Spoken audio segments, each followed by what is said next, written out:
Welcome to REMelations. We're your hosts. I'm Mindy. And I'm Brooke. REMelations is a dream interpretation podcast where we read listeners' dreams from nightmares to the just plain bizarre. Join us as we give you our comedic interpretation of your fucked up REM cycle. And this week, we've got a crazy dream from Jason about martinis, meteorites, and mansions. And let's not forget about our catnap segment where we are talking about dreams of chunky babies. Love it. Maggot weed. And persistent real estate agents. Ugh. Horrible. And stick around to the end as I dive into the topic of personality tests. Why are they so popular? We're talking about the Myers-Briggs personality test and my favorite, the Enneagrams. What's your number? I'm a 9. Brooke's a 7. Let's find out who you are. And let's get started. Woo! Hi. Hello. It is spring. Spring. My favorite. It's my favorite season, and I'm just saying that because tonight I had an engagement. Nope. Tonight I had an engagement. Can I answer the word? Why? It's not like I do this for a living. Tonight I had an engagement session at this park, and it's just they have, I think, 700 species of lilacs. And it was just so intoxicating, the smell. And lilac is my favorite smell. It's my favorite flower, my favorite smell. And I just was like, oh, it smells so good. I love I lilacs. love spring. I love lilacs. I love thunderstorms. It's my time of year. I'm shining. And it's been a good one so far. We've had some good thunderstorms. Mm-hmm. I feel like last year it was kind of, I mean, besides your tornado. Oh, yeah, besides that tornado that almost that hit one, my house. That almost yeah, you don't have to listen to that one, Bestie. Yeah, go back and listen to that episode. But yeah, I think we've had some decent storms, you know, for like just sleeping to or listening the perfect to. Yeah. Spring season. Mm-hmm. But we can't linger on that. We must get to the real dirty work. We must. Dirty work. We love the dirty work. So this dream comes to us from Jason from LBC. I ever love every time a Long Beach one comes in. So I'm like, LBC. I'm not so hip on the lingo, but well, sorry. Yes, you know, I love my Snoop Dogg. Love it. Okay. This was about 16 years ago. I was walking to a restaurant by myself at night to meet up with my dad, and it was his favorite Thai place. We ate, and it was great. In the dream, I had ordered a vodka martini. I remember all the olives. Ooh, I'm already in love with this. I got pad thai or Thai food. I've got my dirty martini. Mindy's having a good time. Just wait, though, okay? Just wait. Oh, okay. All of a sudden is the next sentence, okay? So all of a sudden, there's a loud crash outside, and people were going to look. It was a bunch of meteorites that had fallen to the side of the building across the street. I then saw more coming and streaking through the sky, and I ran to take shelter. Wait, where are the astronomers? Can they give us a heads up on this meteor shower? Least in Armageddon, we had like a countdown, right? You know, like the movie Armageddon. We had like a couple days. It was like 48 hours, and we could watch it count down. This is like, hey, usually we know when these things are. Taking a bite of dinner, and a boom across the street, meteorite. Not good. Not great. I don't know where my dad went, but then I remembered waking up in a dusty basement food locker by myself. Oh, okay. I'd been there for the entire night. When I emerged, it was daylight, and there was no cell phone service, and the entire area had been devastated. Well, I'm glad Jason survived. Way to go. I mean, that's good. Good job, Jason. That's a good sign. Find a bunker. Find a fallout shelter during a meteorite storm. Good for you for just finding a dusty basement that happened to just work perfectly for your situation. Sorry about your dad, though. I mean, you got me there. I was just taking a sip. Sorry about your dad, though. He's still like sucking on the pad thai noodle. It's just He's like, this is too good to leave. I wanted to come with you in the shelter, but it's like, oh, so good. I had to finish. So there's still olives left in the bottom of the There's glass. still olives. There's so much food left in this restaurant. I'm upset. Oh, okay. I decided I had to walk home. I don't know why I didn't look for my dad. I just felt like I was alone now. It's kind of sad, but like he just felt it or what, you know? Yeah. The walk home took almost a full day. And as I walked past people who were all gray and standing in place like statues. This was even in areas that were not hit by the meteorites. Oh, okay. Don't like that. Don't like it. Don't like it. I don't like it. Well, this is how I feel. The next sentence is, I was confused. And I went up to one of the gray people, and they crumbled into piles of ash just by touching them slightly. Damn. I finally made it home to my parents' place where I had been living at the time, and instantly they begin talking to me and explaining everything that had happened. I'm like, Dad, what the fuck? You're just home? Dad, you did make it. You did make it. Mom, I lived through it. I don't need your commentary. And then Jason says, my father was just sitting in a chair in the living room with my mom, having coffee, and, they told me everything that was happening, except it was telepathic. Oh, okay. I just sat there with them, and we are communicating with our minds. And I think it's sorry. No, I think it's interesting that he thought his dad had died, but his dad didn't do anything to search for Jason. No, that neither one of them looked for each other. I don't like that. And Jason was at least bummed about it, but his dad's like just sipping his coffee. Cracked open a beer, sitting on the lazy boy, watching CNN. And talking telepathically, explaining what happened. Yes. So I just sat there, we communicated with our minds, and they explained to me that humans had evolved. The meteorites had a virus in them that actually killed about 50% of all humans on Earth, and they turned into dust painlessly. Well, that's something. That's nice. The other half were in two camps. One half were undisturbed and just went about their day not knowing of any of this, nor did they even question it, which is bizarre because half the population disappeared. Yeah, and they're dust people. And they're just like, oh, you didn't accidentally touch Grandpa in the backyard? Oops. Like, poof. Poof. And there's not a dustbuster big enough to clean up that population. Like that's slaughter. A big Dusta-busta.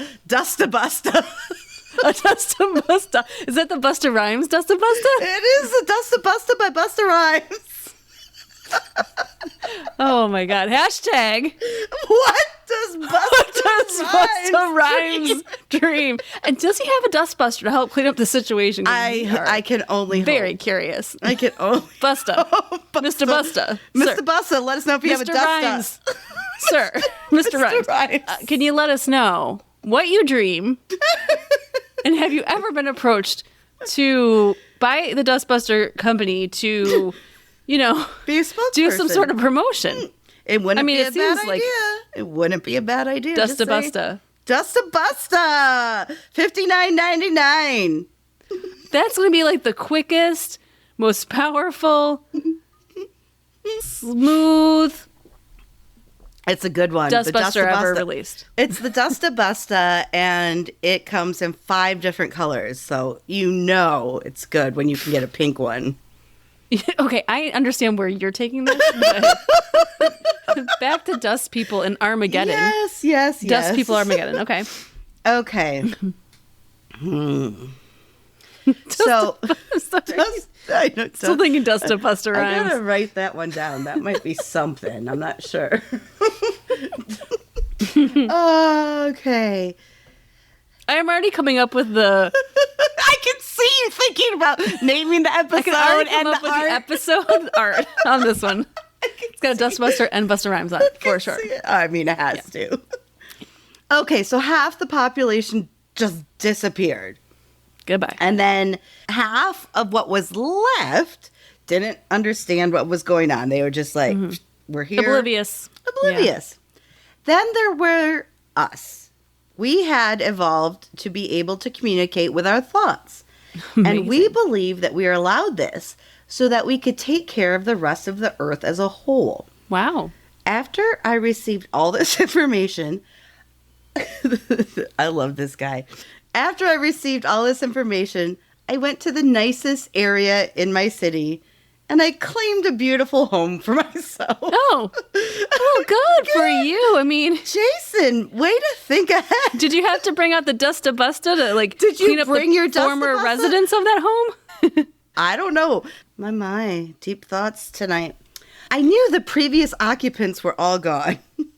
I had a ring at the door, and it was a family with bottles of wine saying they were there for the dinner party. Of course. Wait, are they looking for the Dusta Busta people, or are they looking for the... Obviously not, because... They're looking for Jason. Jason opens the door, and they're like, we're here. But listen to Jason. I had to politely turn them away because they had no idea what had happened. Then I woke up. Wow. Jason, that's a unique one. It's a good Isn't one. it? When I read it, I was like, woo, I'm tired. That's a journey. I feel like it took us on a whole thing, like multiple days, multiple locations. Oh, it took us death, all over the destruction, place. dust busting. Which is probably the most important thing of Wait them a all. minute. Maybe we should make this clear for people who may not have been born while we were born. Oh, God. Do these younger people know what a dust buster is? I don't know, because they all go by just like brand names and stuff nowadays, don't they? Yeah. It's like a handheld vacuum, youngsters. It's like the top of my shark that comes Yes. off, and I can just use it as like Yes. a little vacuum for little places. Yes, they're about a foot long.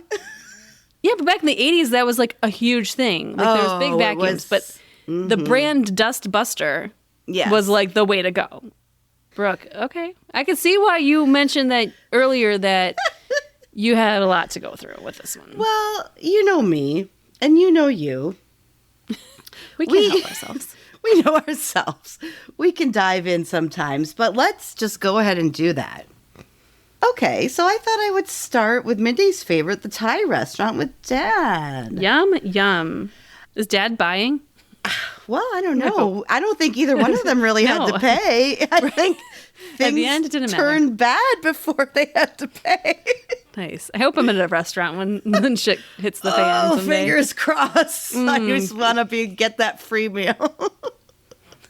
So, and I kind of laughed about it at the time, and you got excited too. But like, why mention? I remember all the olives, right? Like, it was just such a specific thing to say, and so I looked up what olives can represent in dreams. And olives. I have no idea what olives may represent. And so I am curious because you're on pins and needles. I have no idea, but I love olives. Olives represent. So if you think. Basically, what it is saying is it comes from an olive tree. Sure. So olives represent money, pleasure, or one's prosperity. So it's like, okay, ooh, we're having our martinis and pad thai. Woohoo, we're fancy. And I don't know about prosperity because half the population just disappeared. Right? But it also, dreaming of Thai food can be a craving for adventure and new experiences because Thai cuisine is renowned for its bold flavors and exotic ingredients. So not only could it represent money and pleasure with the olives, but also maybe a yearning for excitement and exploration with the Thai food. Well, I mean, Jason got his adventure. He's got what he wanted, if that's what he wanted. Yes.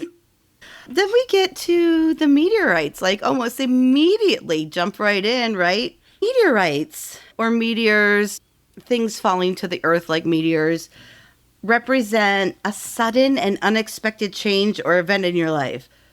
I mean, that'll happen. It can also symbolize a feeling of powerlessness or being overwhelmed by circumstances beyond your control. Well, and the fact that Jason had mentioned he was living with his parents at the time. Yeah. And maybe it was a time of life, maybe he was younger, maybe it was a reason he had to move back, but that is a kind of a tumultuous time where Yeah. maybe it was on the cusp of him moving out or a change in that way. Exactly. This dream may also be a warning to prepare for unexpected challenges or be open to new opportunities. So maybe there's Do you something need a doomsday bunker? I know where one is. Jason, do you remember your path back home? It took you it took you a day to get there, but if you can't remember, Mindy knows one down the road from her. Down the road. But a bunker update. Oh, bunker update. Oh, yes. We need a bunker update. There is no update. Oh, sorry. Thank you for ruining this The episode. backhoe's gone. Nope. The backhoe's gone. I will say the backhoe's gone. So the hole is dug. No, it's still sitting halfway in the bunker. Then hole. what the hell? Are they just going to leave it at a 45-degree angle? It's been like 3 weeks now. It's been sitting there at a 45-degree angle, Wait, half in should the we hole. maybe explain a little bit if someone didn't listen last week? Last episode, Bessie. If you want to know about the bunker, Doomsday Prepper, down the road from me, Listen. check out last episode. Yeah. But that's the bunker update. I'll keep you informed. We need bunker updates, so thank you. Yeah. Jason could have used one. Jason could have. I mean, he found his own. He found his own pretty easily, it seemed. Like, maybe even without, maybe that means something, too. Like, he didn't even really kind of try. You know, he just woke up. He found himself there. Yeah, he was safe. Like, maybe that's a sign. Like, in his life, he's always kind of been, like, carried through situations without even realizing, like, someone was kind of really helping him out. Yeah. I don't know. So he kind of wakes up, though, completely alone, or so he thinks. Yeah. You know, no cell phone. There's no people really around. And it takes him the whole day to walk back. And it's like, but he himself admits, like... It's like it was downtown and he lived in the suburbs. You know, like we have to go to the good Thai place. we have to And Dad took the car. So...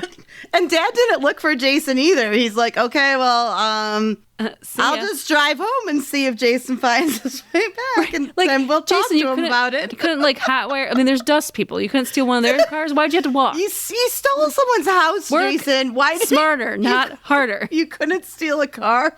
You stole an entire house. Yeah.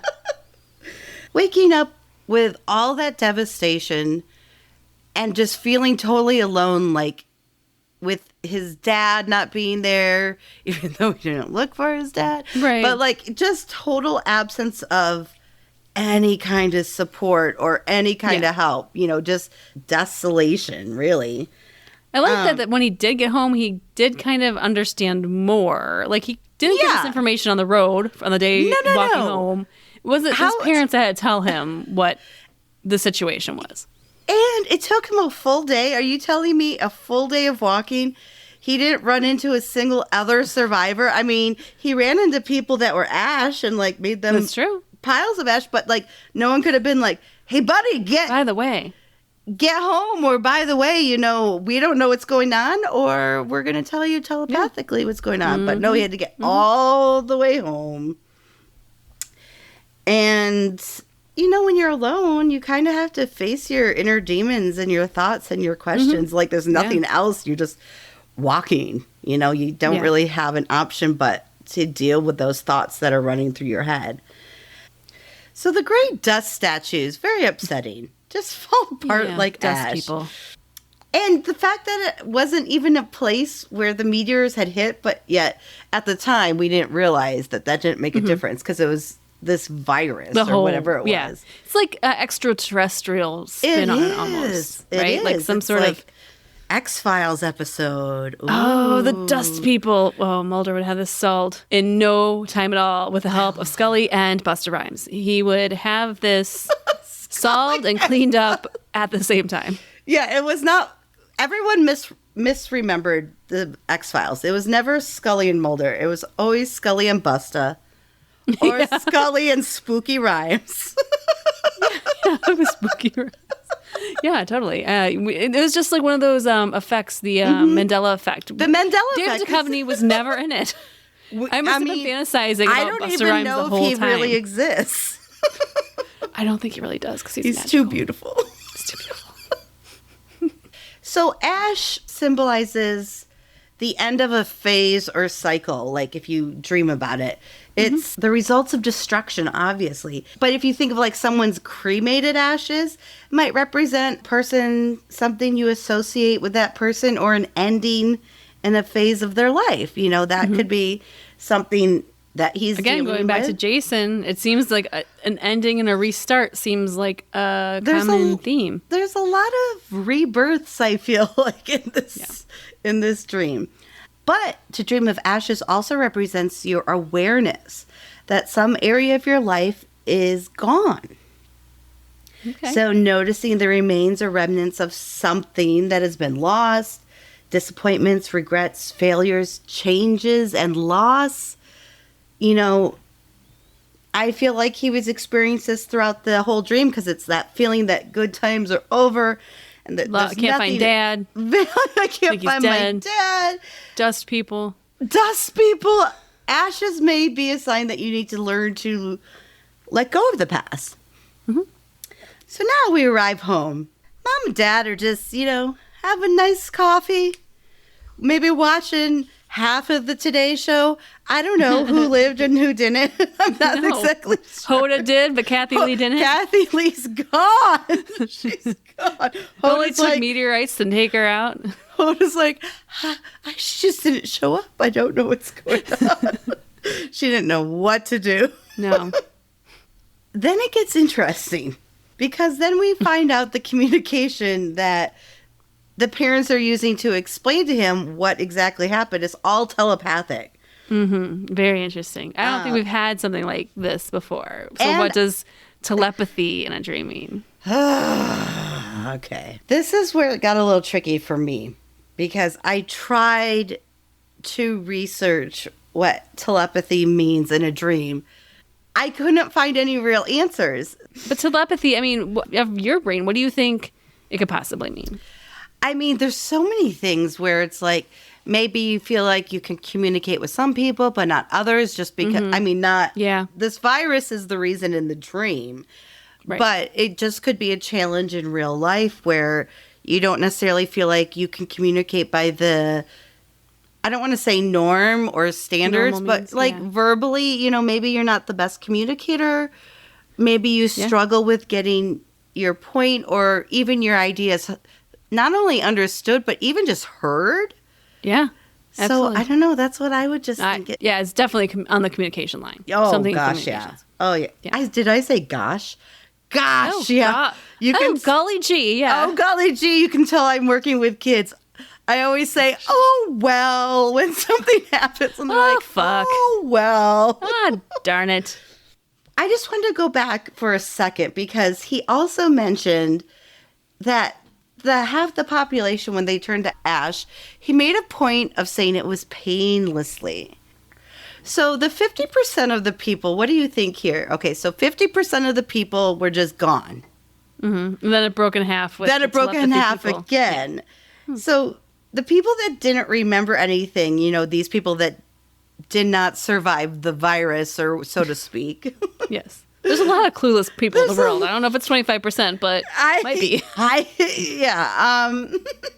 But then the other half, the evolved, like Jason and his parents, they could communicate telepathically. Again, I feel like, we're kind of between the stages of life or between the stages of things because it's like the intelligent people and then the ones who have no clue. And it keeps coming back to that for me in this dream that like, is he on that cusp of becoming an adult or just figuring himself out in life? Right? And all of a sudden, like, two different extremes. You're right. Yeah. You either know about it or you don't. Like, there's no one who knows that can't be telepathic. Right? Like, so how do you explain it to them? Can you only be telepathic now? Mm-hmm. Or can you still use your words verbally? Yikes. Okay. So how the dream ends, this is why I love Jason.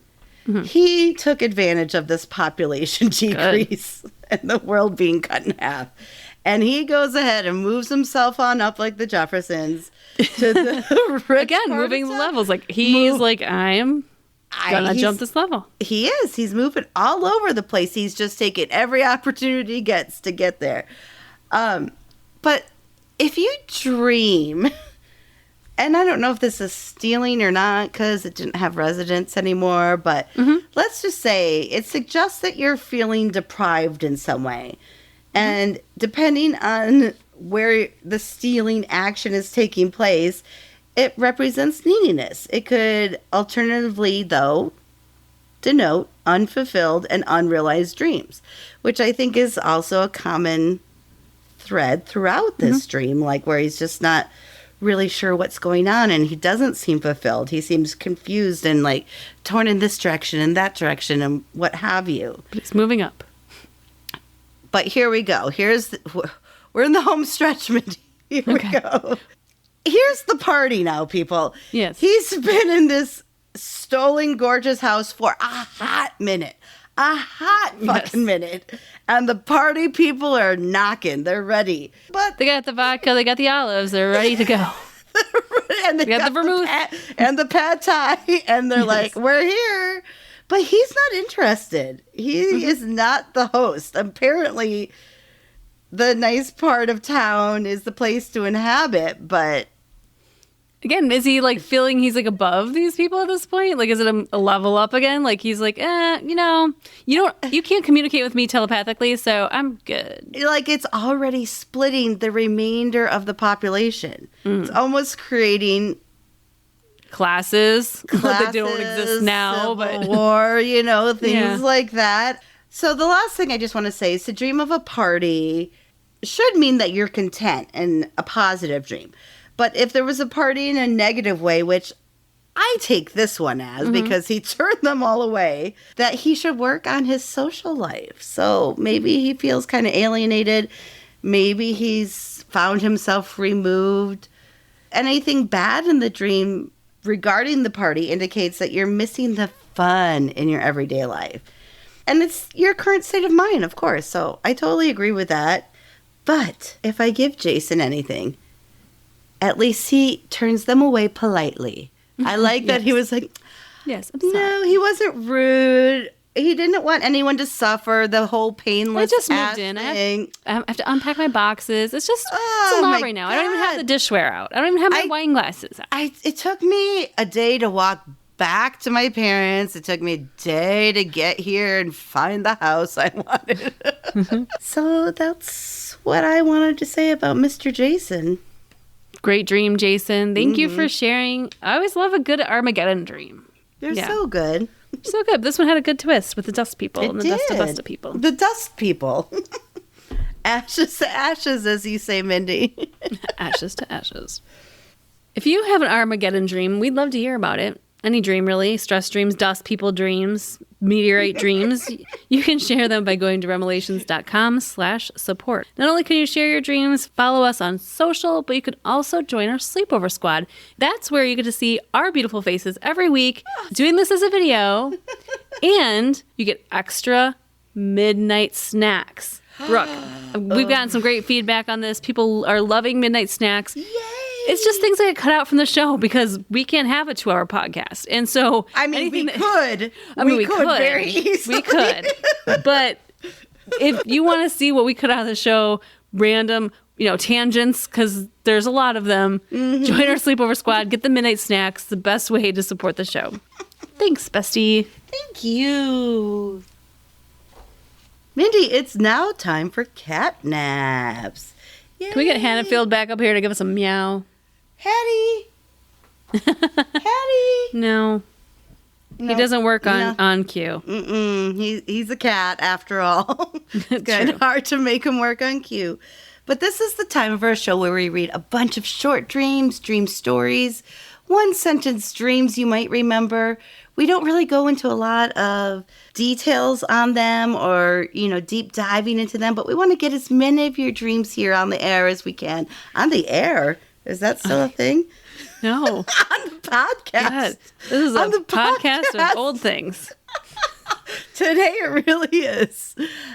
We just go through a bunch of dreams, get you on the podcast, not on the air, as much as possible. And Mindy, do you have one to start us off? Yeah, I do. And actually, it's kind of funny because, as usual, there's some synchronicity to here. Oh, there always is. This is about a house and strangers in the house. Oh, I don't know if I like it. Here we go. This is titled Strangers Living In / Selling My House. Uh-oh. This is part 2 of Armageddon. This is part 2 of Jason's dream. I've been having this really strange recurring dream. Oh. Basically, I continue to dream that I come home and open the door to my apartment, only to find that this one same man has moved all of my furniture out and replaced it with his. No, thank you. Rude. He also has repainted the walls to be all white. I painted them blue and red. And this guy is trying to sell my house. I'd be so mad if I did all that work on my house and I just come in and... Painting takes forever. Oh, it's the worst. It's the absolute worst. I keep telling him that this is my house and that I live there. But he just says that I don't, and whoever sold it to me lied. Oh. Rude. But you put all that time into painting your walls. I mean... what happened it doesn't happen overnight that you paint your entire house. Right? When does he find out this is all a fraud? Did I mention, I don't know if I mentioned who this is from. This is Donna from Castle Rock, Colorado. Donna! Yeah. Oh, okay, Donna. Now I get it. Okay. For some reason, I can never find the contract of sale of my home in my dream. I wake up mega confused, but the weirdest part is that every time I have this dream, again, it's recurring, the house is more and more decorated to this man's liking, and as though it's progressing in development and sale process. That's interesting, Donna. Recurring, and it's progressing, and that's always the hard thing. And sometimes we see progressing dreams in good ways, that you're figuring out the puzzle, you're figuring out a way to get out. But this one is the opposite, which I find interesting, is it's progressing badly. Backward. Yeah, it's backwards. Not really progressing. It's it's progressing for the guy. Regression. It's a regression dream, really. It's a regression dream, Mindy. Kick him out. Change the locks. How is he getting in your house in the first place? Get him out of there. I'm not selling. I told you this already. Well, thank you, Donna, for that one. Brookie, do you have one for us? Okay, so this dream comes to us from Francine from D.C. Okay. Does she go by Franny? I love a Francine that goes by a Franny. Franny, is that you? Francine from D.C. Let us know if you're a Franny. Watch, she probably hates her that worst more nickname ever. Yeah, she probably hates it. I hate it when people call me Franny. Although Jason Bateman has a daughter named Franny. Which, by the way, total sidebar for you. Yes. On Smartlist was Mr. John Bon Jovi. John Bon Jovi? John Bon. It was on Smartlist, so you're going to have to listen to that episode. I mean, come on. I haven't even watched I'll send you the link. The Hulu documentary yet. He seems like, oh my God, such a I'm on pins and needles.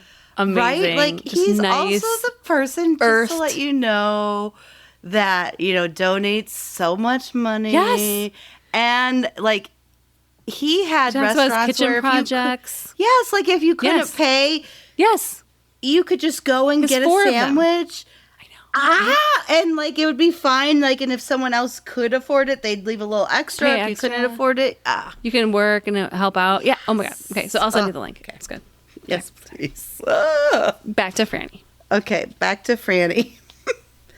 I had a dream where every person at exactly midnight on New Year's Eve, following their 22nd birthday, they possessed the body of their soulmate. I thought you were saying the body of Christ. Amen. The body of Christ. The body of their soul. So they took over the body of their soulmate. Their soulmate. Okay. And people ran around trying to figure out who they were so that they could find each other. Wow. Okay. And they left notes for the body's owner to find them with their address. God, this is a complicated dream. Oh, gosh. But I'm already wouldn't stressed. you go through it? I would go through it if this was it, if you found your soulmate. And then there was some language gaps. Bummer. So some people had to translate it depending on if their soulmate was... Their soulmate could be across the world. They could be across the world. Yeah. And sometimes they had to travel to different countries carrying these notes that were left. And Franny says it was great. Like, she loved this experience. If it could only be so simple. If it was that simple. Now, here, let me ask you this question. And I'm going to ask our besties on our Facebook group. Join our Facebook group if you haven't. Let's search for REMelations Besties. Do you feel there's only one person in the world for you? Or do you feel that you have multiple soulmates? Are you asking me or our besties? Yes. I'm asking you first, and then I'm going to ask our besties, of course. I would love to think there's just one person. I mean, but there's so many, like, I feel like you're one of my soulmates. I feel like Yes. there could be a partner in my life that is a soulmate that is, like, who I marry, you know, like a guy that I marry. But, like, there could be people in your life that are there for different reasons. So I'm torn with this one. That there's just one person, because I feel like everyone needs kind of a team. Yeah. Like, I would tell you stuff that I wouldn't tell a boyfriend or a husband. Yeah. And I would tell another friend something that I wouldn't tell this person. You know, like. Yeah, absolutely. It's all a web. What do you think? Do you think there's one person? No, I think, there's a billion people in the world. A billion and a half? How is there just, like, one person that you mesh with perfectly? You know, I feel like there were different places you're in, different times you're in, that there'd be multiple people that would be your soulmate. But I like the idea that you said that there's like a team of soulmates. Everyone's got their team. Love it. Well, thank you, Franny. This is Alan from Manchester, UK. So one of our UK besties. Love it. I have a dream where I break into a home through a small window. To my right is a small table with weed and coins all over it. I start to cram it into my pockets to steal it. And eventually I realize that it's full of maggots and bugs. Oh! That's an instant karma. Yeah, that is instant karma. So I pick out the coins from the decay and leave the weed. Wrong choice, friend. You want maggot weed? No, I don't want maggot I mean, coins, weed. they can fall off. You can wash them. I mean, the maggot weed, that's on there. Yeah, you can't That's really on there. rinse those guys off, huh? Oh. He just adds a little bit more here. I smoke weed fairly often, about 4 times a week, but this dream came to me when I didn't smoke, and the coins are only pound coins. What the heck does this mean? Oh. Which I had to look this up because I'm not well versed in international currency. So a pound is like $1.25 here. Yeah. That's the conversion rate right now. But their pounds are coins. Whereas our dollars are bills. A bill, like paper. Which I find interesting. Why we do have, so for our UK besties, we do have dollar coins. But they're just not really in circulation. Yeah, I mean, they're not. You can get them. It's not like they're that rare. Like they're not worth a lot of money, but also a 50-cent piece exists. Yeah. You know, like, and a $2 bill exists, but they're not really like in circulation. You'd have to like seek it out to get pounds like are in coins when you're in the UK. Crazy. Yeah.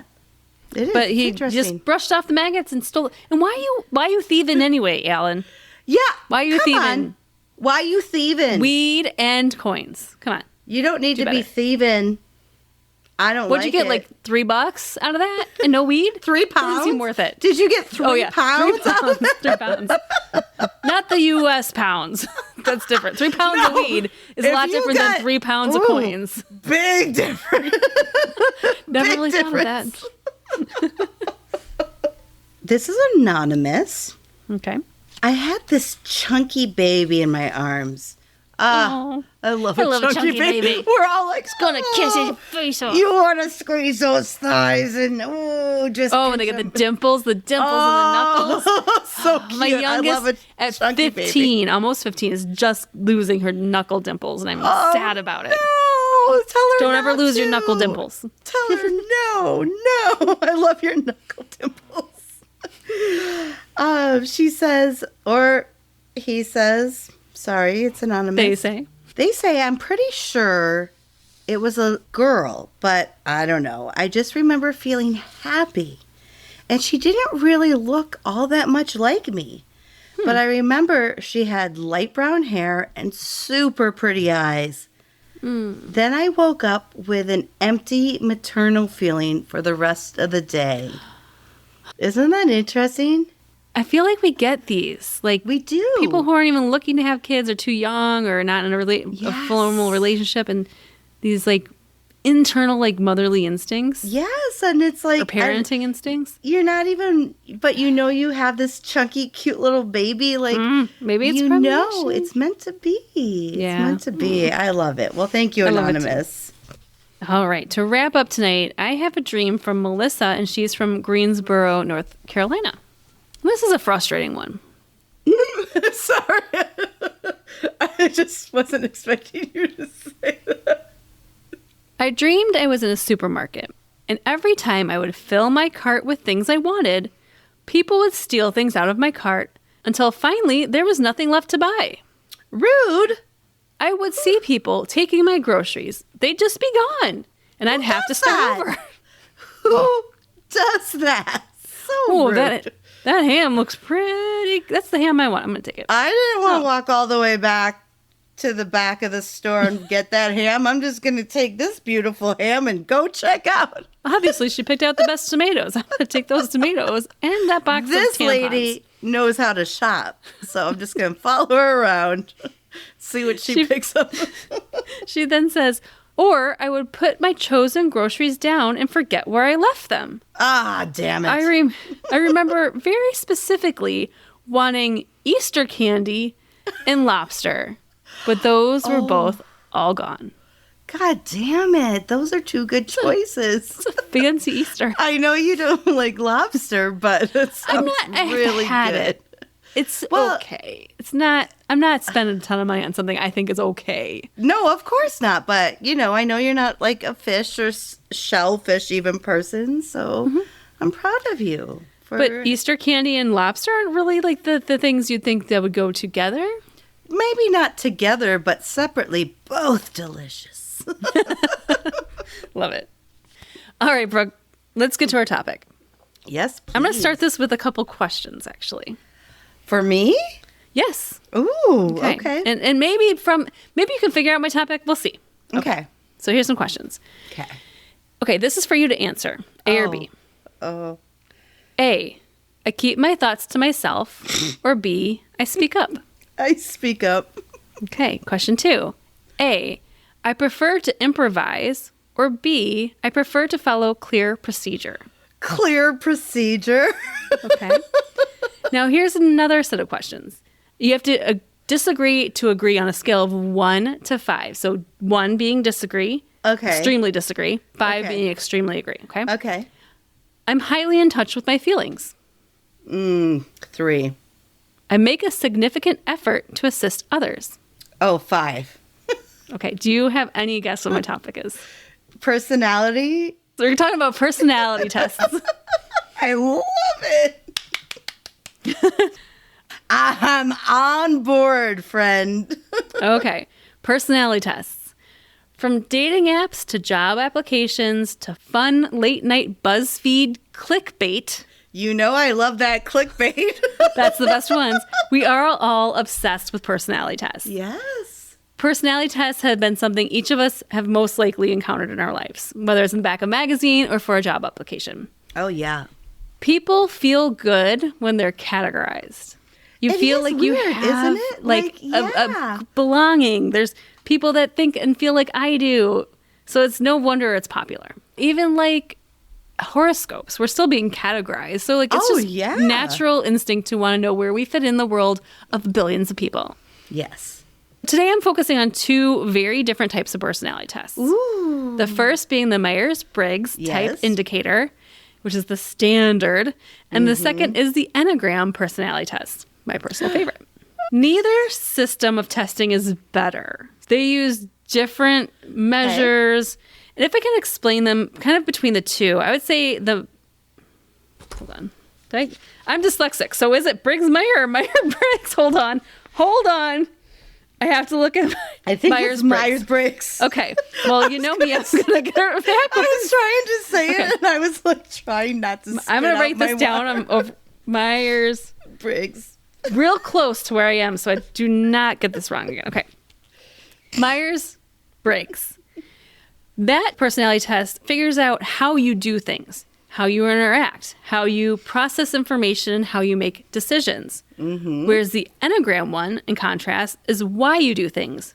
What are your motivations, fears, and desires? Oh, that's more interesting to me, I feel like. I don't know. I want to get into that nitty-gritty. Even though, they're both just like different spectrums of ways you can look at yourself. A personality test is a method of assessing human personality constructs. Ooh, yes. Mindy. Get me hot and bothered with your personality constructs. So pets have personalities, babies have personalities. There's actually a study done by the Proceedings of National Academy of Sciences by Tang, Crawford, Morales, and Fox, where they studied infant behaviors. And what they were trying to figure out is if their behavior as an infant, like as in like anywhere from 15 to 19 months, gave any indication of the person they would be almost 2 to 3 decades later. So if they were... That's fascinating. Yes. Oh, and so if they were a quiet and demure baby, did that mean they would be socially demure as an adult? No, I don't think so. I'm just, oh gosh, I'm so interested now. Like my brain is going a million miles right now. So their studies showed that infants with inhibited temperament, as I said, at 14 months, became introverted adults with poorer functioning in some social and mental health domains. These findings highlighted the lasting influence of early temperaments on social emotional development. Oh, I love social emotional learning. I really do. It's so fascinating. People haven't focused on it enough. Like, it's just basic learning skills, but the social emotional learning aspect of it is so important. I had to throw a little bit of science in there. I love it. Thank you, Mindy. But there are a number of reasons why a person might take a personality test. Ooh. And here are a few. Identifying their own strengths and weaknesses as a person, which that's the reason I take them. Evaluating the effectiveness of therapy. Oh, okay. Diagnosing psychological problems, career development, marriage counseling, dating sites, college aptitude tests, and screaming job applicants. I love screaming job applicants. They're so excited for the job. Yes. Screening job candidates. Oh, well, that's good too. So according to Myers and Briggs, 90% of Fortune 500 companies use personality tests. Wow, really? Have you ever had a job that required a personality test? Yes, or at least some form of it, you know, where it might be like, here's a situation, what would you do? And you have to, you know, like... Absolutely. So it's a form of it, but yeah, it's so odd because I feel like those ones that, like, jobs give you are very obvious. They're like, I wake up on time and get to work on time. Agree? I like to sleep in and skip the day of work. It's like, what, do you want me to say... Disagree. I love to sleep.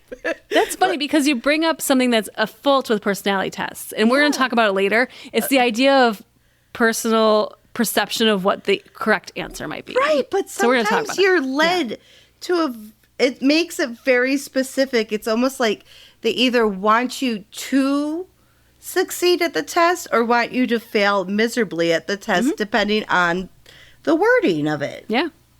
So let's go back a little ways, Brooke. We're going to go back to the 18th and 19th century, of course. Oh, so just a hop, skip, and a jump away. Just a little bit. When personality was assessed through phrenology.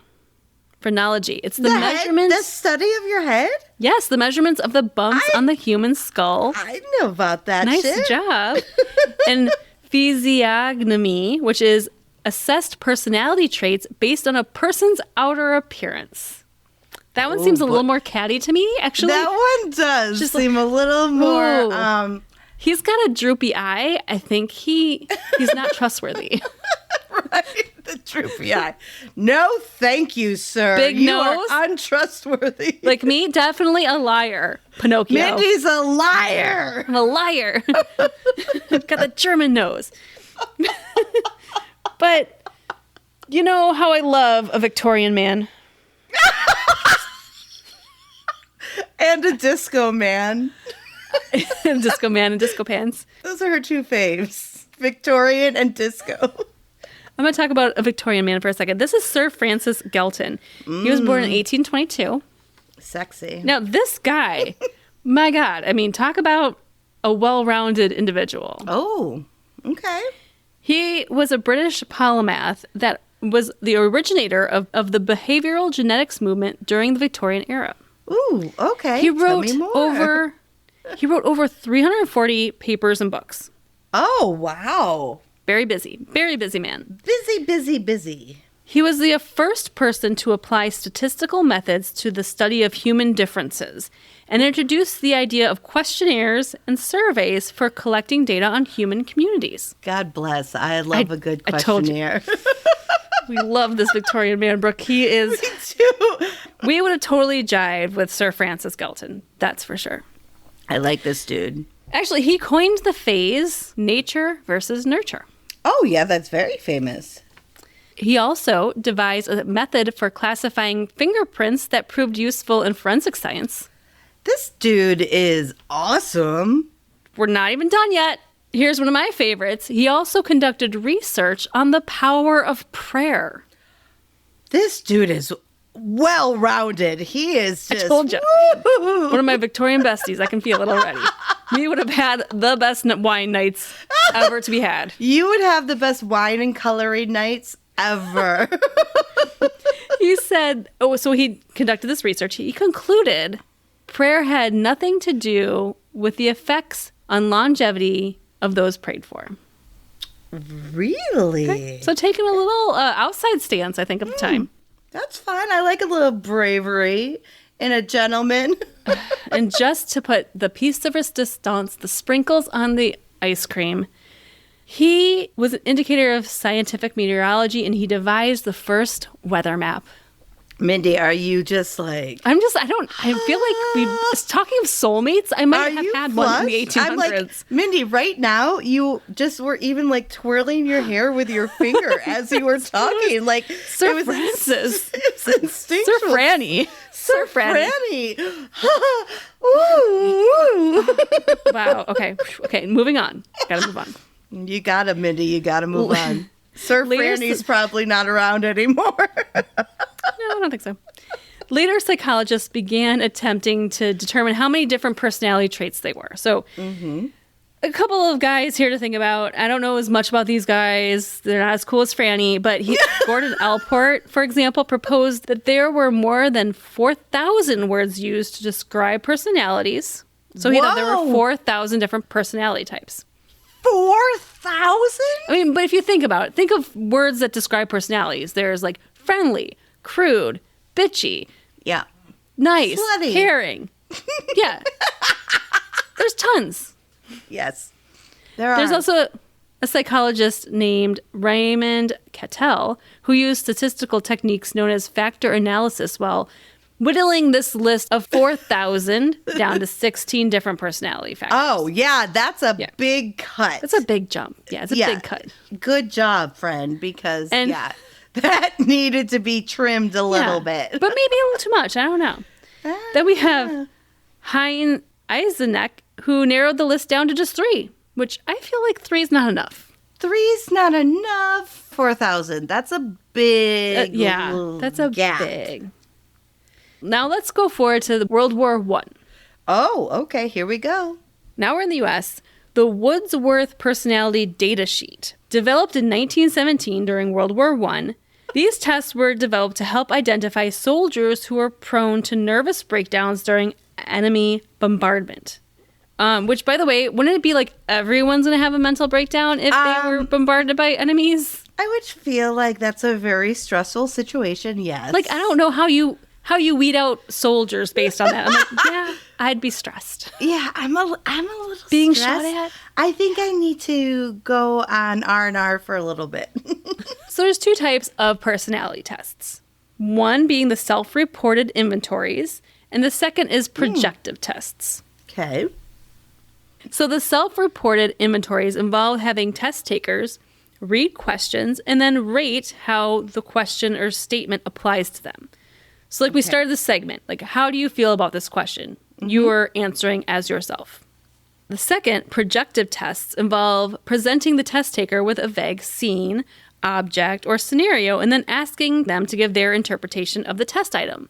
Oh. The most popular version of this would be like inkblot tests, where there's no right or wrong answer. You can't tell what they're looking for or how to answer it. All right, so now to get in, now that we have a little bit of history about people have always been interested about categorizing people based on personality, we're going to talk about the two biggies. Well, I mean, the one biggie and then my favorite. So, the Myers-Briggs Type Indicator, or the MBTI. Ooh. Okay, do you know anything about how this was developed? Not a clue. Me neither, and I found it so interesting. I know I'm going to find it fascinating. Developed by a mother and daughter. No way! Yes. Really? Yeah. Okay. Before I jump into it, so talking about work, I had this test, the Myers-Briggs test, given to me when I worked at a software company. And this is the company I had been with for, I think, like probably 7 or 8 years at this point. They didn't do it right away? They did it like... No. Oh. This was like... This is, okay, if you go way back to our early episodes, this is the girl who had, I trained who had become vice president, you know, just trying new fun things. So everyone in the company had to do a personality test, which I found kind of invasive, to be honest. I've worked here, you know my strengths and weaknesses. Why do you have to give me a personality test now? I've seen employers do that, but I would be so curious. I would jump on board. I'd be like, please let me take it. I want to know. Well, see, I felt like I was already like being shoehorned into like a where I wasn't promoting in the company, and I felt like understand it was giving them a reason not to promote me, and that's wrong. That's not what the tests are used for. Exactly. So I refused to take it for many months until they're like, "You need to take this test, or you'll be fired." I swear to God. And like that can't be legal, can it? I don't know. I was young, Brooke. I was still like a young babe. I probably wouldn't do it now. Oh, I'd be taking that test. I wouldn't question anything. I'd be like, I mean, you took a stance, baby. Good anyways, for you. I ended up taking it because I was worried about my job security. If they tell you, take it or you're fired, you're going to take the goddamn test. So I had to take this damn test. So anyway, so we'll get into my result later. The Myers-Briggs, very popular. So let's go back to 1923. Love that era. Oh, Prohibition. Sexy. Catherine Briggs. She was born in 1875 in Pennsylvania. So she's an American. Okay. As a side note, she died at 93. So this woman lived a long Good for life, you, honey Briggs. Especially if you were born in the 1800s to live 93 years. That's insane. That's a big win. Yeah, big win. So in 1923, Briggs read the work of one of our besties on this podcast, Carl Jung. She read the recent works of Carl Jung and introduced it to her daughter. Catherine, I'm sorry, I'm so fascinated. This was a mother-daughter thing, okay? I know. And the fact she was, like, followed one of the top dream understanders. Right? Psychopsychology, yes. Catherine loved him so much, she even wrote an erotic fiction about him. Ooh, is that like fan fiction in the 1920s? It was erotic, though. So, like, what? I want to know. Fan fiction can be very erotic. I want to know. Okay, anyways, that was just a side note. So even though she was working on the idea of personalities, once she read his work, she kind of abandoned her own ideas and focused on Jung's interpretation of what personalities mean. Yeah, sure. So she had a daughter. Isabella was born in 1897. By the way, she died at 82. Oh, a big, long, fulfilling life, hopefully. Okay. My God. Isabella was homeschooled by Catherine. She went to college at the Swarthmore College and then was married in 1918 to a gentleman with the last name Myers. So that's why we get the Myers-Briggs. So her mother's last name was Briggs. Her married name was Myers. I never knew. When World War II broke out, Isabella read an article titled Fitting the Workers to the Job. And she realized that there was a need for people, some sort of people assorting instrument or way of sorting people. Yeah. So even though she didn't want anything to do with her mom's idea of personality. She's like, Mom, okay, enough with the personalities. I know I've read your fiction about Jung. You're weird. We read your Mom. sexy fan fiction, and that doesn't seem to work for me. She wanted nothing to do with her mom's idea of personalities tests and things like that. But after reading this article in World War II and being that many women were going into industrial jobs, she felt a need that there might be some correlation to figure out what job women would be best suited for based on their personalities. Okay. I can dig. So she had this belief that personality preferences would help women entering the industrial workforce for the first time to identify sorts of wartime jobs that would be the most comfortable and most effective for them. That has to be a whole different study on itself. I know, right? I know. Like, it's going to be completely different if you're in wartime or not, but like, True. Holy shit. Yes. So the Myers-Briggs Type Indicator Handbook was published in 1944. They first put to test in 1945 when Catherine and Isabella ran their first assessment on 5,500 first-year medical students at George Washington. Ooh. They were looking for patterns among dropouts and successful students.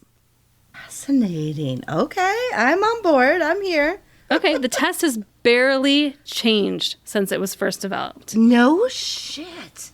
Barely. They got it right, like, off the bat almost. These girlies had it going on. This mother-daughter team, powerful. Nice. Since the 1960s, Brooke, 50 million people have taken this test. Oh, making it by far the most popular personality assessment ever created. Good job, ladies. Good job. So this questionnaire consists of 93 questions. Okay. It will give you 2 sentences in which you will choose the sentence that best describes you. So when I started this topic, when I asked you questions like, I keep my thoughts to myself or I speak up, that is an actual example from this test. Oh, okay. Got it. So these questions are meant to figure out the 4 dichotomies. Oh. So let me go through them. Let's hear it. Extroverted versus introverted. Mm-hmm. Sensing or intuitive. Mm-hmm. Thinking or feeling. Mm-hmm. And judging or perceiving. I just want to say, can you read those one more time? Yep. Extroverted or introverted. Mm-hmm. Sensing or intuitive. Mm-hmm. Thinking or feeling. Judging or perceiving. And if you take the first letter of each of those, that's going to be important to understand going forward. Right now, I'm thinking I am an EITG, but I'm not 100%. A G. Wait, a J? A J for judgment, right? That's what it is. Judgment. Not judgment. Juge. But you are judgy, so I am judgy. I'd love to judge something up, please. Can we create a new category, Judgy? ladies? Judgy or plain? I am EITJ judge. Yes, that's right. So let me go through a little bit of these. Okay.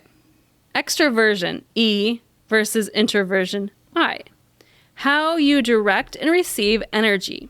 Extroverts are energized by people and activity, while introverts prefer to be alone or with small groups. Mm-hmm. And so between those two, I mean, just on that thing alone, what would you say you are? E, probably. Okay. I would say I'm more I. I think you are more I.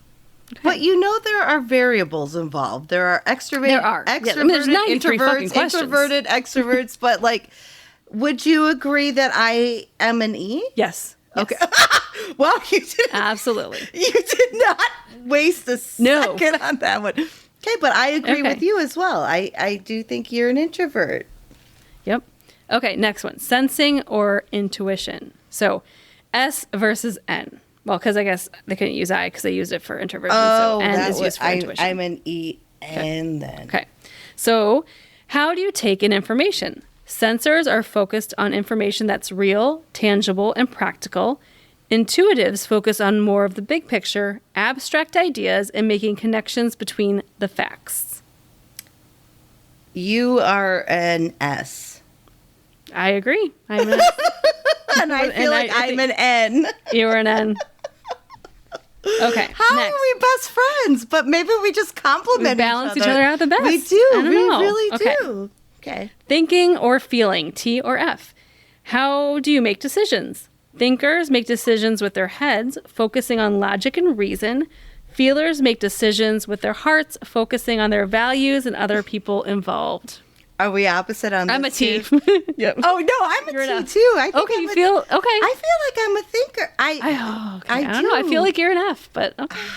That one is a tricky one for me. I'm a T or an F. Okay. Not 100% sure on that one. All right, and the last one is judging or perceiving, J or P. I know How do you I'm a J. approach the outside world? Judgers prefer structure and order, while perceivers prefer flexibility and spontaneity.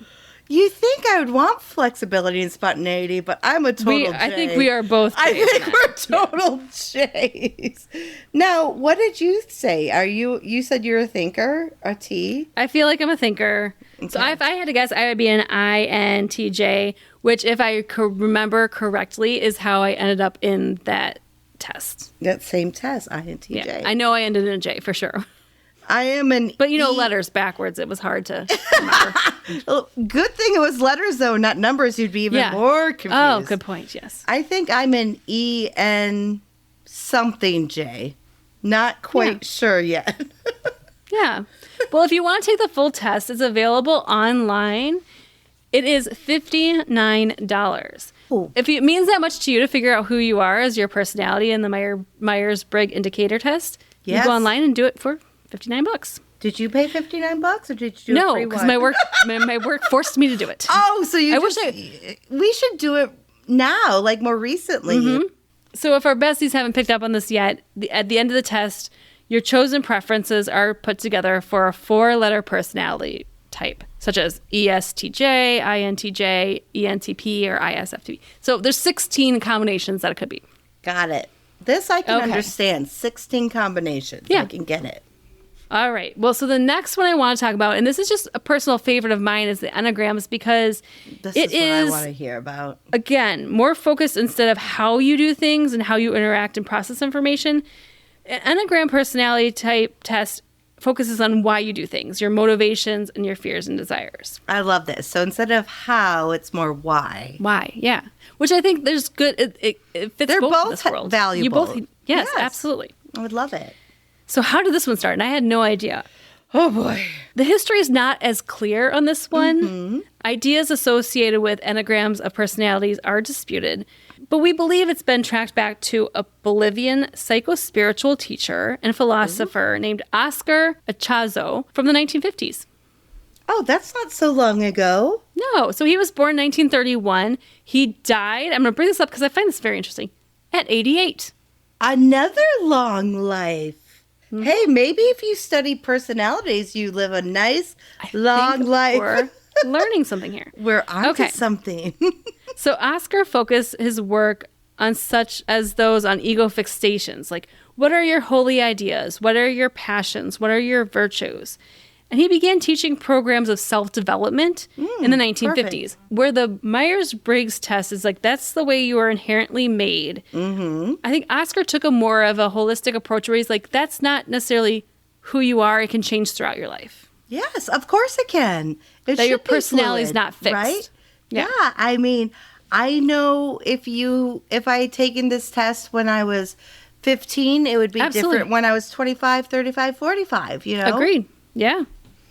So Oscar was, big into it, but he also had a student. I mean, his student was kind of the same age as he was. Yeah. His student was a Chilean psychiatrist named Claudio Naranjo. He was born in 1932, and he died. Here we go. And this is why I find this so interesting. At 86. What? If you want to live a long life, bestie. Study Here we go. personality. But I think people who are in tune with themselves really do live a long and more fulfilling life. Yeah, I agree, because they You pay know what I mean? attention to what is happening in their Yeah. bodies and their minds. They're just more in tune. 4 examples of people living beyond 85 years old. Just That's because a big insane. one. Yeah. That's- Okay. Yeah. Claudio developed and taught his own understanding of the Enneagrams in the United States, particularly in the Esalen Institute, to his students at Berkeley Love it. Claudio's teachings became increasingly popular in the United States and elsewhere beginning in the 1970s. Mm-hmm. He published 2 books in the 1980s and the 1990s. In 1994, the first International Enneagram Conference was created and attended by around 1,400 participants. That's a big draw. For a first-year convention? Right, for first time, like, people are like, I don't know what this is. What's this Enneagram thing? Yeah, I would go. It was held at Stanford University and co-sponsored by the university's psychiatry department. So to explain the Enneagram defines 9 personality traits called enneatypes, which are represented by points on a geometric figure called an enneagram. Okay. And I'm going to post all these in our blogs, pictures, descriptions of each of these. I was going to say, yes, Myers and Briggs and Enneagram. Yes. But to go through their 9 Enneagrams real quick. So we have number 1, which is the reformer and perfectionist. Mm-hmm. Number 2 is the helper and giver. Number 3 is the achiever, performer. Number 4, individualist, romantic. 5, investigator, observer. 6, loyalist, loyal skeptic. Not the local skeptic. Local skeptic, Mindy. The loyal skeptic. 7, enthusiast, epicure. 8, challenger, protector. And 9, peacemaker, mediator. And Mindy, correct me if I'm wrong, but don't we have some of our information on our website about like the stuff we've done? We do on the Enneagrams. Yes, I thought so. Do you remember what you are? I don't. Do I have to go to REMelations.com and figure it out? Go to REMelations.com to see what our Enneagrams are. And Mindy's going to tell us right now. But I remember doing that. Was it like a 4 or something? I can't remember. You might be. Let's see here. You're a 7. Oh, I'm a 7. Which would make you the enthusiast epicure. Well, the one I don't understand what the word is. I am enthusiastic, though. You are, 100%. And I'm a 9, which is the peacemaker mediator. That is so perfect. I think this scale nailed us directly. I feel like this has me shoehorned into the right thing. Yes. So the neat thing about Enneagrams is there are these things called triads. So it puts groups together. So 5, 6, and 7 are the intellectual center, meaning they're largely motivated by thinking and issues related to fear. Oh, that's me. 2, 3s, and 4s are called the emotional center. They're largely motivated by feeling and image issues related to anxiety and depression. Okay. Triad 8, 9, and 1 are instinctual center. They are largely motivated by gut issues related to anger. Wait, what number were you? 9. I'm 9. You are a 9, man. I feel like we're in the right place right now. Yes, we are. We're in the right really slot. do. So some personality enthusiasts also believe in wings, which is the idea that people may take on wings or personality traits of numbers next to them. So for example, a 6 can float on a spectrum between 5 and 7. Leaning to one side or the other.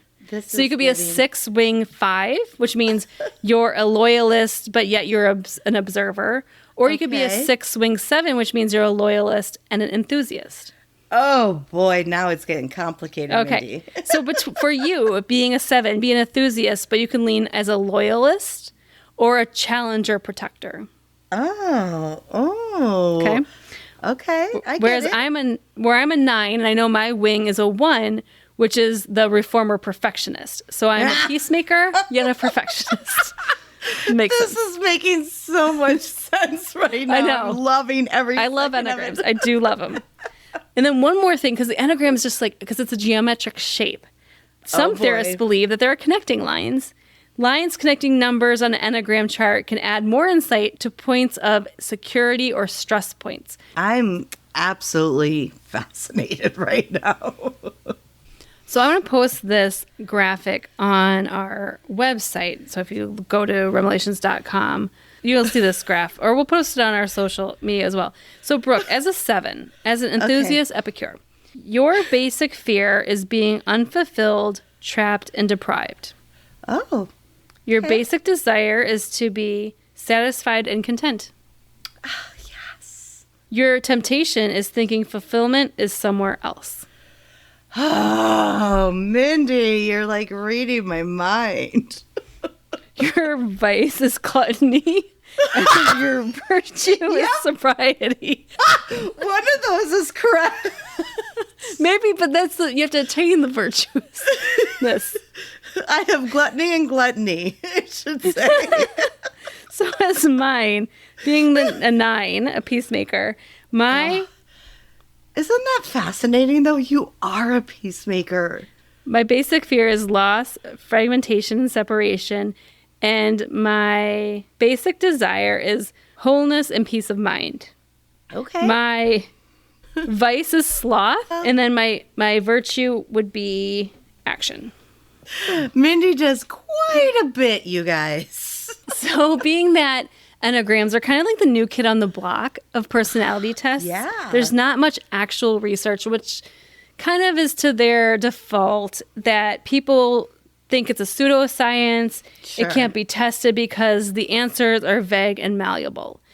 I don't know. I feel like out of all the personality tests I've ever taken, the Enneagram was spot on for me. You know what? I agree with that. But also, if you look at, you could read your horoscope on, let's say, one website and read it on another. And one could be like, fuck, that is exactly what's happening to me. And the other one could be like, what? So I get the pseudoscience of it. I'm just saying, but I'm a believer. I get it. Me too. Just to wrap up, I just want to share there is some controversy when it comes to personality tests, especially in the workplace. There have been recent lawsuits where courts have ruled that the use of certain tests in workplaces discriminates against protected classes of workers, particularly those with disabilities. Oh, interesting. Okay. Yeah. I mean, I get that. 100%. I totally see that. I totally see it. And if you didn't know, the U.S. government is a big proponent of personality tests. Well, they use them a you know? lot. According to the U.S. government website, they say this. The U.S. government uses personality tests to assess candidates, but there is no specific guidance from the Office of Personnel Management. So there's no particular guidance from the Office of Personality Management on how to use them. Policies vary by agency. The American with Disabilities Act, the ADA, considers personality tests designed to reveal psychiatric disorders as medical examinations. These tests can only be administered after an offer of employment has been made. I get that. I think that's fair. I mean, that's tricky because it's like people use just this test as a hiring method. That it can't be like a one and done. You know, it can't be. It's a combination of things. And that's the thing I read is interview. It's your test. It's how you fit with the specific job that you're applying. Like, there's so many variables. So many factors. And again, if you know you're being given a personality test, you will answer differently. One study I saw is if you give the Myers-Briggs personality test to a potential employee and you give them the same test 2 weeks later, 90% of those people will come out as a different personality type. Oh, I bet because they're answering how you think you want exactly. How you it's think so subjective. They want you to answer, oh, it is. Oh, that's interesting. Okay. Nonetheless, the personality assessment industry in the U.S. is worth $2 to $4 billion a year in 2013. So it is something that we're still obsessed with. It's something that we still want to invest in. Mindy, let's tap into this. Yeah, right. We're going to come up with the Fleur Althaus or Althaus Fleur personality test. Actually, I think Althaus Fleur sounds better. We'll go that way. Just wait 25 years and we will be known. Right.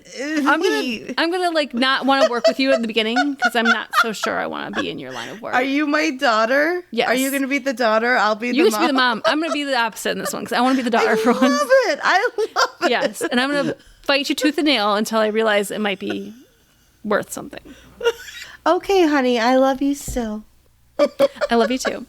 I told you my topic was long because I couldn't You can't shorten this And I only topic. picked 2 personality tests. I mean, I don't know how you narrowed it down to 2. I am so proud of you. Well, I went to the standard than my favorite. So Woo!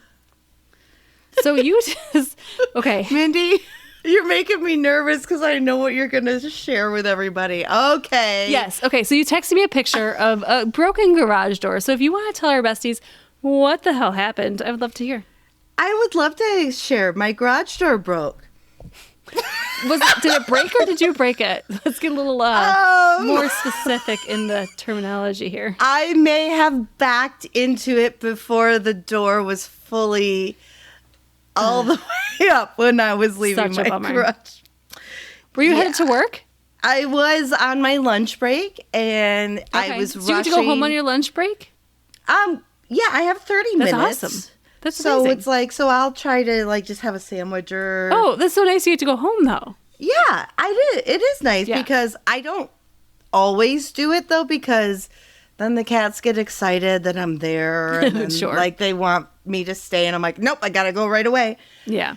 So when I do go home, I usually am rushing. So what happens is, okay, people, let's just admit it. I walked into my garage, I pressed the button for the garage door to rise, and then I walk into my driver's seat and I turn my car on and I back out and I go. Well, for whatever reason, when I hit the button, it just didn't go up. But I did notice it, so I hit my button on my visor, right? Yeah. But I'm just so used to getting in my car and going, like, out of habit. You didn't give it enough time. I didn't give it enough fucking time, and it's been a horrible nightmare. I ruined the bottom panel of my garage door. So what happens next? Like, how do you get this fixed? Like, is it expensive? I don't have those answers yet, Mindy, because I have been on the phone with the management company every day. I'm like, please give me some kind of timing, some kind of price, some kind of something, please, because yes, answer my call.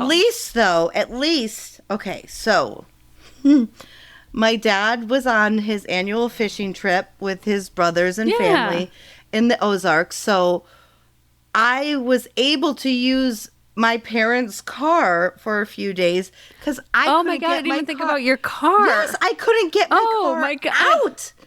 Oh, I know. It was so bad, Mindy. And the door was stuck halfway. Like, I swear to God. So your car's got damaged. The garage doors got damaged. And you can't even get your car out of the damn garage because it's all crunkled.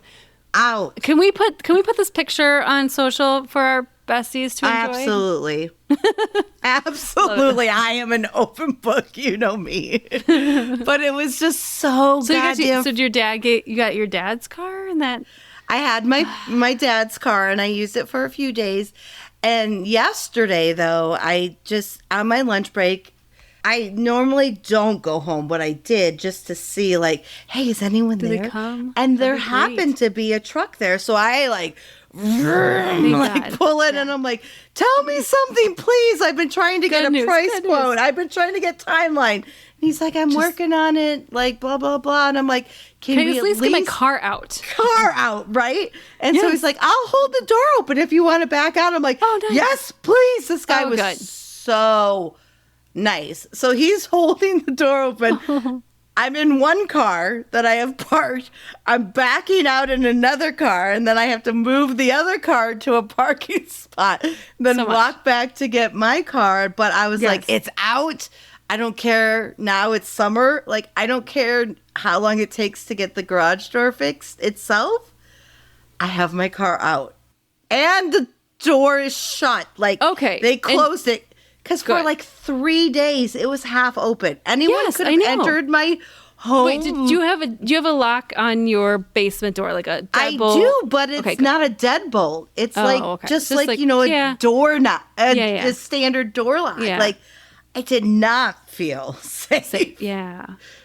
So yeah. Can't wait to see the new garage door, though.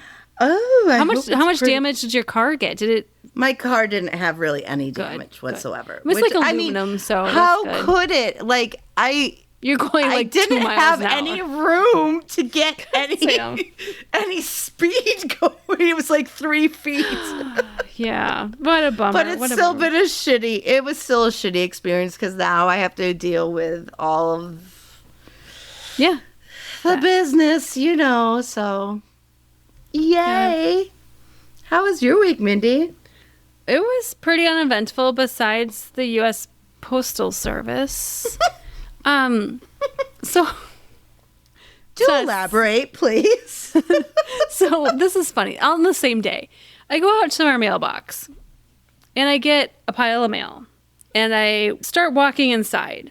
Okay. And like the mailman had just come, like he had gone down the block and then like he goes down our side of the street and then he turns around and comes down the other side of the street, of course. Yes. Okay. So I am like walking inside at this point and he's coming down the other side of the street and he like does a U-turn and he's like, hey. And I'm like, to you?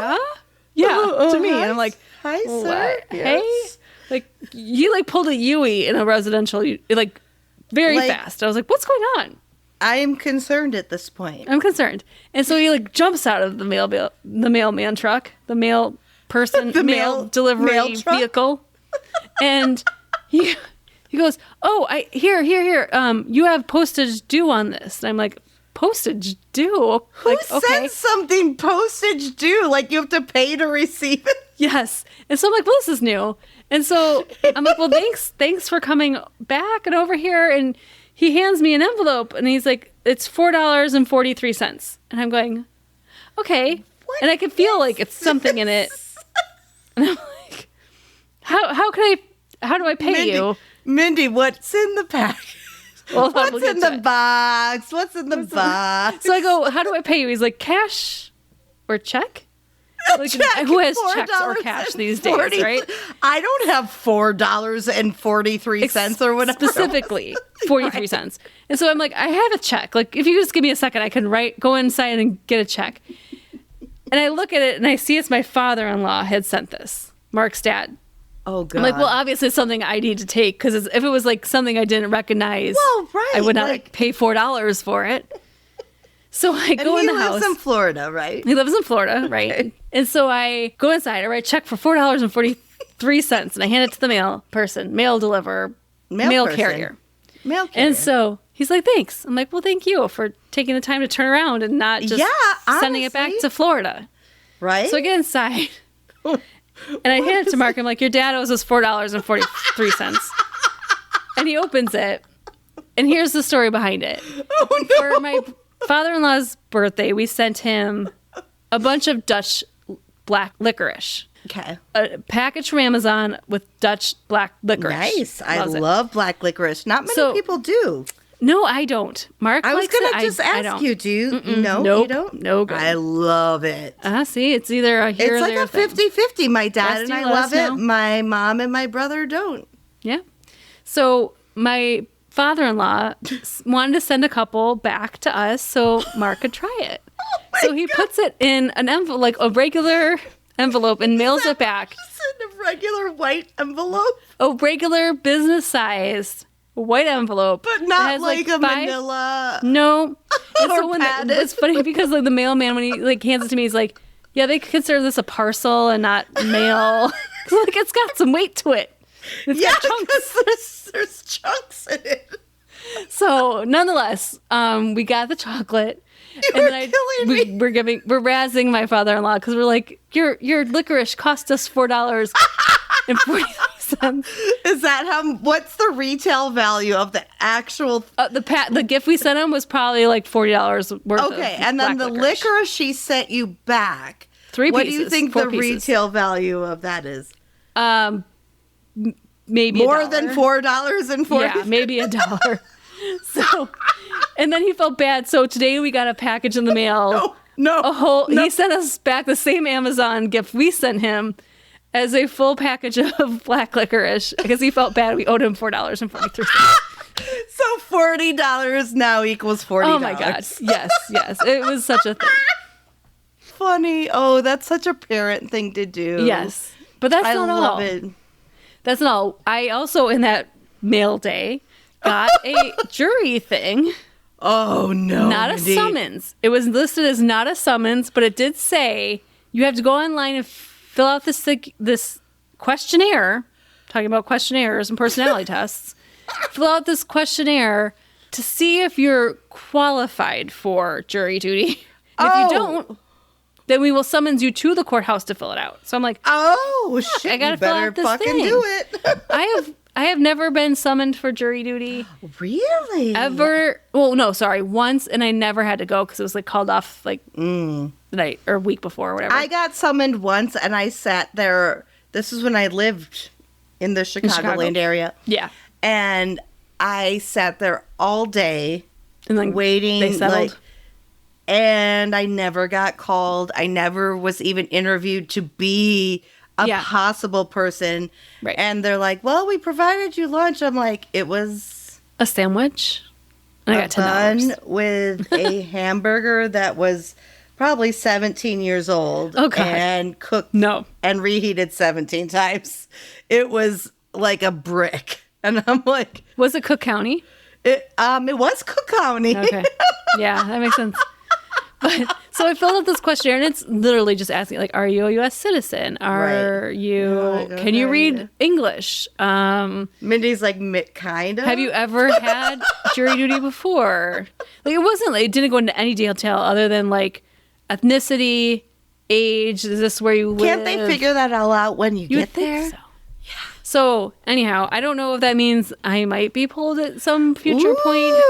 And if it is, I hope it's a murder case because I do would be too. We're very good at that. We are going to have to make a true crime. Not that I want anyone to die. Someone has already died, Mindy, to create and I this want case. to put the asshole in jail. Look, we both are sitting here with our hands. We both fold our hands like we're praying. We're like, oh, we will see. We will see where that goes. But that was my exciting mail day. That is quite a mail day. It is. I must say. Phew, that was a lot of chit chat, a lot of fun. I hope your garage door fixed, and I hope I get called for, if it's any case, a murder case. I hope. I can only hope that you get a murder case, Mindy. Thanks. All the good vibes are going out to you to get a murder case.